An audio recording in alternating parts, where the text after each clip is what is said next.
Hello everyone and welcome to lockdown learner. अगर आपने subscribe नहीं किया है लॉकडाउन लर्नर को तो सब्सक्राइब कर लीजिए। आज का जो हमारा टॉपिक है, today's topic is dynamic memory allocation, that is DMA। Okay, so let us first discuss about dynamic memory allocation. से पहले हम थोड़ा सा स्टैटिक के बारे में डिस्कस करते हैं। Static memory, static memory. Okay guys, अब हमारे पास स्टैटिक मेमोरी को हम सबसे पहले देखते हैं। तो इसके लिए there is a fixed word you should use for static memory is like fixed size. In this we cannot change the size, okay, in case of static memory.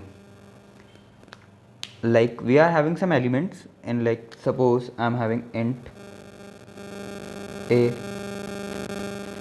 and like int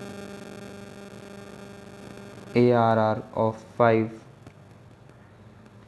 and we are having also structure struct emp e of size a। Okay, अब इस case में क्या होता है, हम इन चीज़ों के size को इंक्रीमेंट नहीं कर सकते। ये सारे स्टैटिक मेमोरी के अंडर में आते हैं, या तो फिर आप बोल सकते हैं the primitive data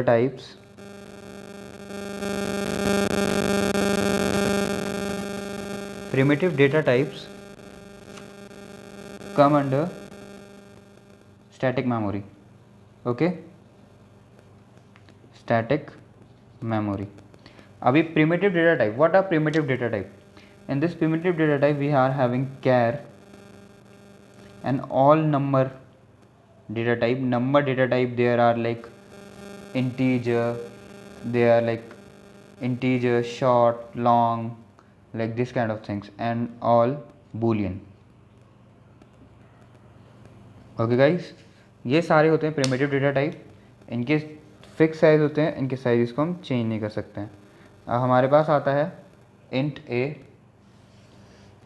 A equals to 5, like this all are static memory, this all have fix size. अब ये हमारे फिक्स साइज क्यों हैं? क्योंकि जो हमारा सपोज एग्जाम्पल लेते हम एरे का, can we store value on ARR of 6 equals to 3? It is possible? It is not possible. It will give error, क्योंकि जो हमने मेमोरी फिक्स्ड रखी है, ARR फिक्स्ड है कि only it will take is 5 elements. 5 element से ज़्यादा elements ARR हमारा लेगा ही नहीं, इसलिए हम इसे फिक्स साइज कह रहे हैं। ऐसे ही हमारे पास स्ट्रक्चर का केस आ जाता है। Okay, we can not increase size, so it is like static memory. अब डायनेमिक मेमोरी एलोकेशन का मतलब क्या होता है? Means the size of array will be increase on the based of element we are sorting और डिलीटिंग। Okay, अब हम आ जाते हैं डायनेमिक मेमोरी एलोकेशन पे। स्टैटिक आपको समझ आ गया होगा, जिन चीज़ों की हम साइज इंक्रीज और डिक्रीज नहीं कर सकते हैं उनको हम स्टैटिक कहते हैं, जिनका साइज फिक्स्ड होता है। ओके, हमारे पास आता है डायनेमिक मेमोरी एलोकेशन। इसका जो मेन पार्ट है, मतलब मेन जो इसमें रोल प्ले करेगा वो है पॉइंटर। ओके, हम पॉइंटर के कॉन्टेक्स्ट में ही सारी बातें करेंगे इसमें। अब इसमें अभी मैंने आपको बताया था, it mean the size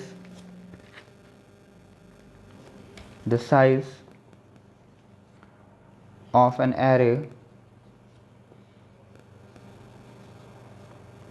will be increased on the based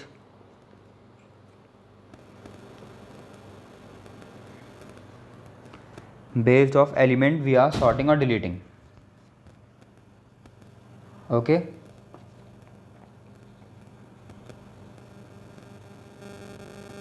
we are sorting or like doing any kind of thing etc. Okay, with this thing, ये हमारी डायनेमिक मेमोरी एलोकेशन की एक तरीके से आप डेफिनेशन कह सकते हैं, शॉर्ट फॉर्म या समझाने का वो कह सकते हैं। इसको देख लीजिए। अब हम इस पर थोड़ा वर्क करते हैं. How can we allocate memory dynamically. अब हमें पता है स्टैटिक मेमोरी कैसे एलोकेट होती है, direct, like if I right int AR of 6, ये हमारी स्टैटिकली एलोकेट हो चुकी है स्टैटिक मेमोरी. अब डायनेमिक मेमोरी की एलोकेशन हमें देखना है कि वो कैसे एलोकेट करते हैं. अब डायनेमिक मेमोरी का एलोकेट करने के 3 तरीके हैं.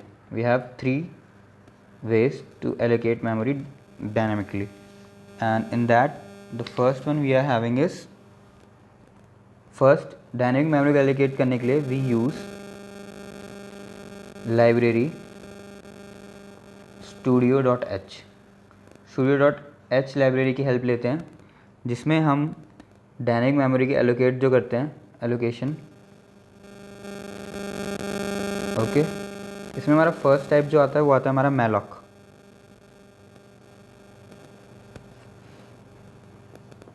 अभी मैलॉक जो है हमारा वो यूज़ होता है स्ट्रक्चर को मेमोरी देने के लिए. Use to allocate memory to structure.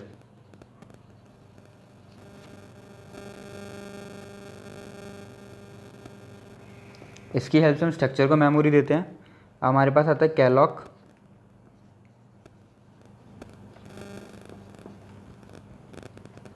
ये हमारा एरे को मेमोरी देता है. यूज टू एलोकेट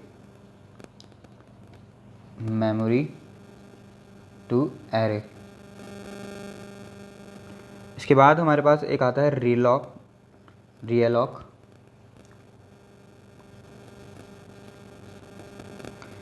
ये क्या करता है, अभी हमने पढ़ा था डायनेमिक मेमोरी एलोकेशन क्या करता है, मैं अपना साइज़ जो है इंक्रीज़ और डिक्रीज़ कर सकता है. जैसे एक एरे का साइज़ आपको बढ़ाना है और कम करना है, वो कर सकता है डायनेमिक. तो ये रीअलॉक की हेल्प से कर सकते हैं हम, इंक्रीज़ और decrease the size of an array. Okay, अब ये हमारे पास होता है. इसके बाद हमारे पास एक और होता है जो है फ्री. फ्री हमारा क्या करता है, use to delete the memory.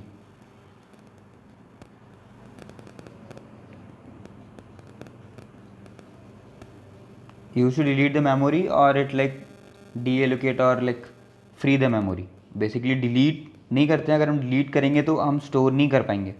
Okay, इसका कंसेप्ट भी हम आपको आगे बताएंगे. अब हमें एलोकेशन मतलब एलोकेशन पता लग चुका है. How can we allocate dynamic memory. Okay, we use malloc for structure, we use calloc for array, we use reloc to increase or decrease the size of an array, we use free to delete that memory. अगर वो memory में रहेगा तो हमें उसे हटाना भी पड़ेगा ताकि मेमोरी फ्री हो जाए, कोई और उस मेमोरी को यूज़ कर सके. ओके गाइस, अब इसके बाद हमारे पास जो आता है वो है how to allocate memory using malloc.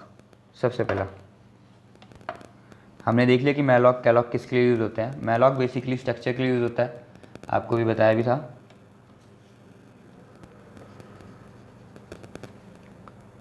How to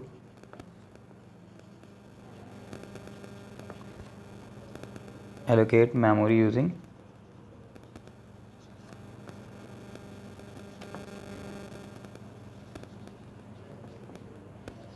malloc. अब इस पर थोड़ा बात करते हैं.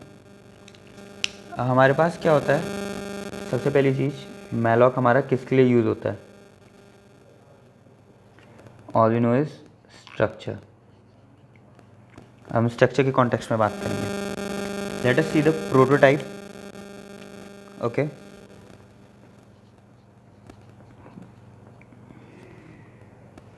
प्रोटोटाइप और you can say like how to define using malloc. What we have to write is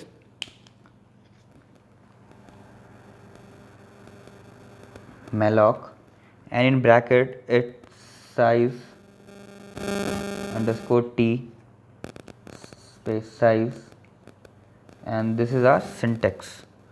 okay, ये जो चीज़ हमारी जो इक्वल टू में जाएगी वो जाएगी void पॉइंटर में.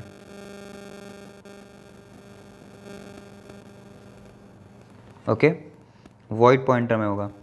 अब let me explain line by line. What is sine underscore T? It is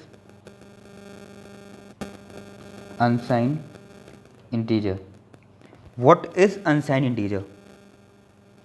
Unsigned integer is positive int values. Okay, we can, अगर हम मेमोरी को एलोकेट करते हैं कभी हम नेगेटिव वैल्यू में नहीं करते, जैसे एरे हमारा -101 पे एलोकेट हो गया, हम पॉजिटिव ही लेते हैं हमेशा पॉइंटर के केस में। तो we can allocate only memory only on positive address, only on positive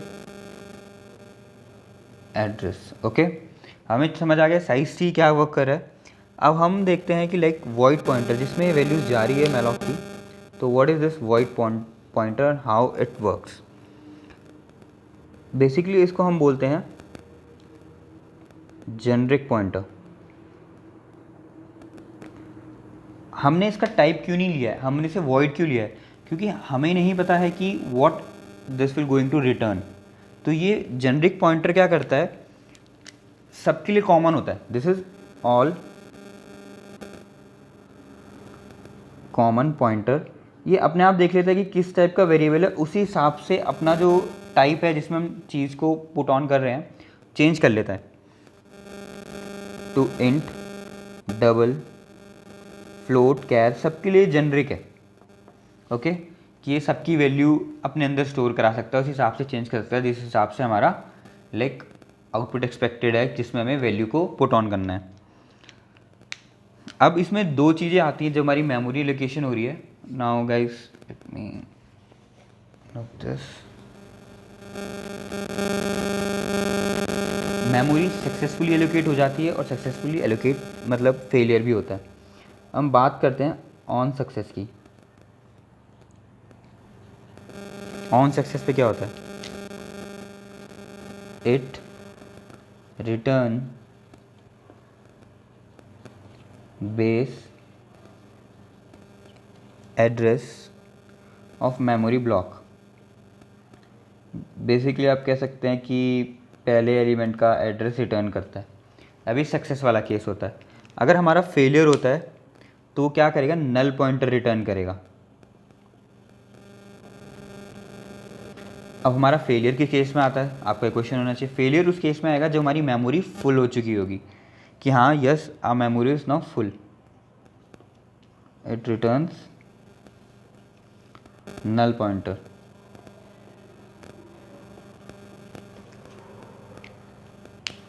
जो डायनेमिक मेमोरी एलोकेशन होता है इसमें फेलियर कब और किस केस में आएगा, सबसे पहली बात डीएमए के केस में क्या होता है, DMA is dynamic memory allocation. All और एलोकेट मतलब it allocate memory, it allocate memory like in running, while program is running, it allocate memory while program is running।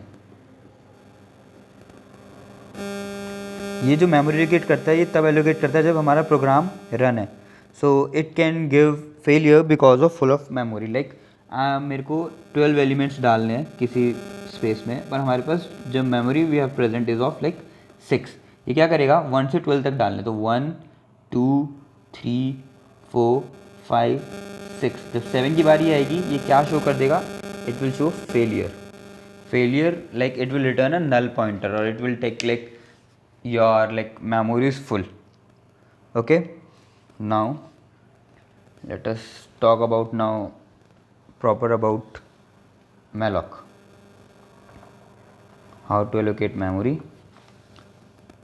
how to use malloc in structures।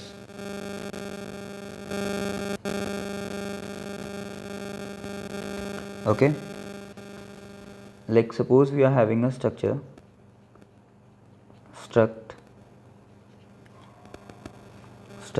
emp and we are having like 3 variables int enumber char, you can say like ename employee name, or you can say, and we are having employee like float employee salary. Okay, अब now we are defining a pointer to fetch this value. So we are defining like struct emp star ptr. Now what we have to do, we have to allocate memory to ptr with the help of malloc. Structure के case में malloc ही use करना है. malloc is used in structure not in array. ये चीज़ ध्यान रखिएगा, clear होना चाहिए mind में कि malloc किस केस में यूज़ करना है, स्ट्रक्चर वाले केस में यूज़ करना है. जैसे हम स्टैटिक मेमोरी एलोकेशन में करते थे int AR ऑफ 6, हम ऐसे मेमोरी एलोकेट करते थे. ओके, या हम न्यू कीवर्ड यूज़ करके करते हैं. पर इसमें कैसे एलोकेट करेंगे, इसको मेरे को अब इसको एरे बनाना है. तो कैसे मेमोरी एलोकेशन होगी, सबसे पहले मेरे पास कितने एलिमेंट हैं, I am having 3 elements int char and float. Okay, तो मैं क्या करूँगा, इनके अकॉर्डिंग मेमोरी क्रिएट करोगी स्ट्रक्चर में. It's like first one is for E number, second वाला ई नेम के लिए है, और इससे थर्ड वाला जो है वो सैलरी के लिए है.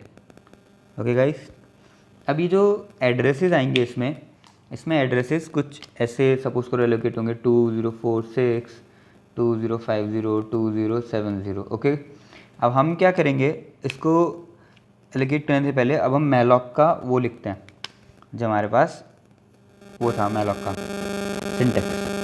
ptr it is void pointer till now. Okay, अब हम क्या करेंगे, ptr इक्वल्स टू मैलॉक. अब हम ये थोड़ा ना लिख सकते हैं size of int plus size of char plus size of float. क्यों नहीं लिख सकते हैं, लिख भी सकते हैं वैसे हम, क्योंकि हम मेमोरी लोकेट कर रहे हैं. हमें क्यों नहीं लिखना है, क्योंकि जो इंटीजर होता है, if we are having 28 bit of compiler, तो इंटीजर का साइज़ कितना होता है, 2 बाइट्स होता है. कितने 28 बिट कंपाइलर में इंटीजर का साइज़ क्या होता है, 2 बाइट होता है. अगर हमारे पास 32 बिट कंपाइलर है तो इंटीजर का साइज़ क्या हो जाएगा, 4 बाइट हो जाएगा.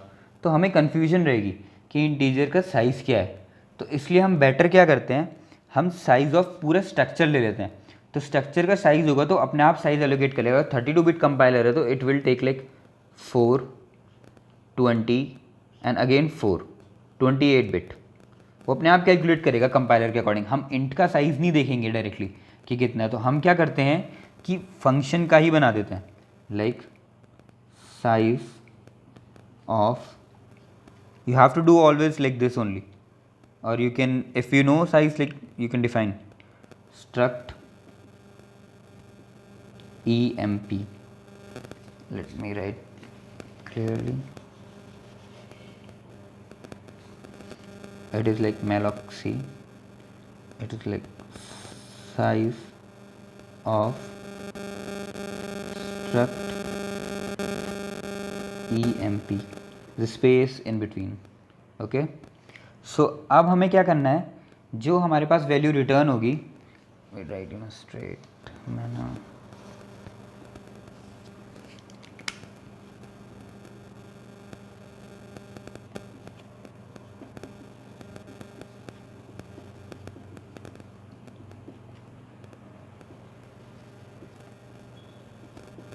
ओके, अब हमारे पास क्या होगा, जब ये ptr स्ट्राइक करेगा अपने एड्रेस के लिए, लाइक इसको क्या चाहिए यहाँ पे 2046.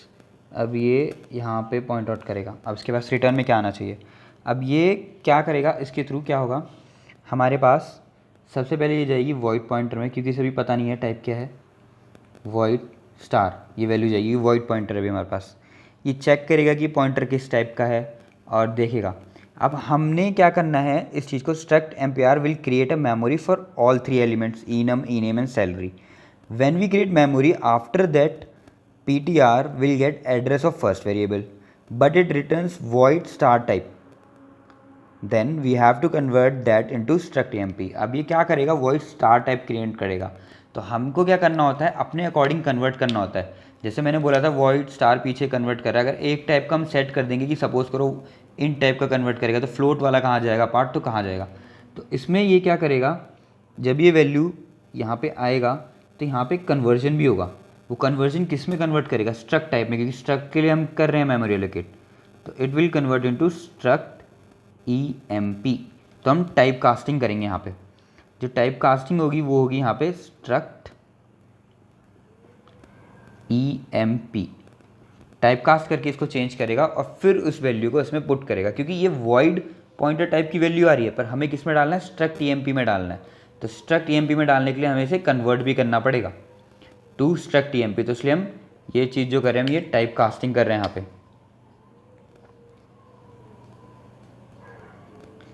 लेट मी एक्सप्लेन अगेन कि टाइप कास्टिंग क्यों कर रहे हैं, क्योंकि ये वाली चीज़ अभी आप लोगों को समझ नहीं आई होगी।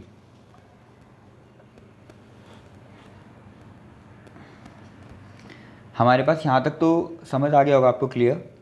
अगर नहीं आया आपको किसी पॉइंट पे समझ, तो you can ask in comment, also you can write your query in comment.